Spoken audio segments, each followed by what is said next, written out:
Hello friends, welcome to Let's Dude. Have you ever been to those rides in the water park? The rides start from a particular point. There are multiple twists and turns, and finally the mouth of it opens into a pool of water.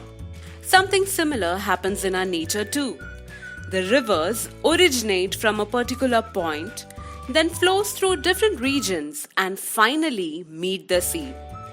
The region at this point of intersection forms an ecosystem. Let's explore the same in this session. The coastal area or transitional zone where fresh water from the rivers and streams mixes with the salt water from the oceans is called an estuary. They are sometimes called bay, lagoons or harbors. The water in this region is called brackish water. This is because the salt water from the sea enters this region by the action of the tide, but it is diluted by the fresh water coming from the streams and rivers. So the water here is neither completely salty nor fresh.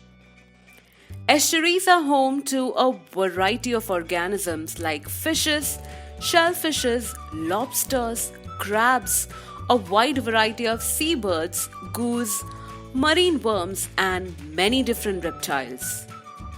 Sometimes these estuaries are full of dead, decaying organisms. They are marshy and the soil is nutrient rich.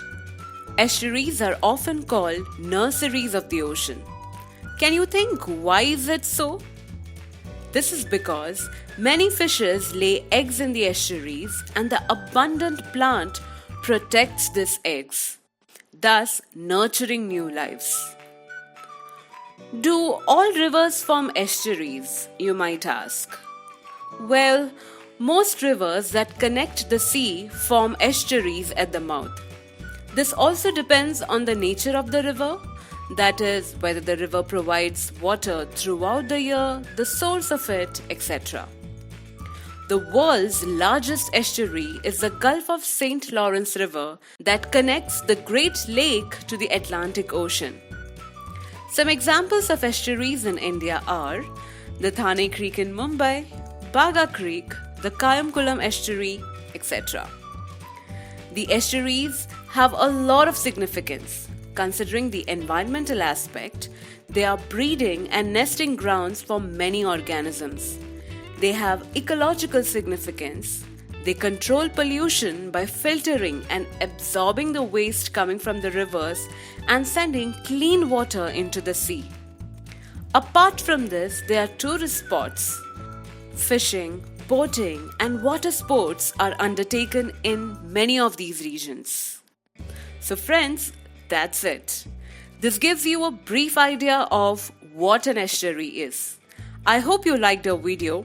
Please hit the like button and subscribe to our channel to quench your curiosity with such interesting videos. Thank you for watching.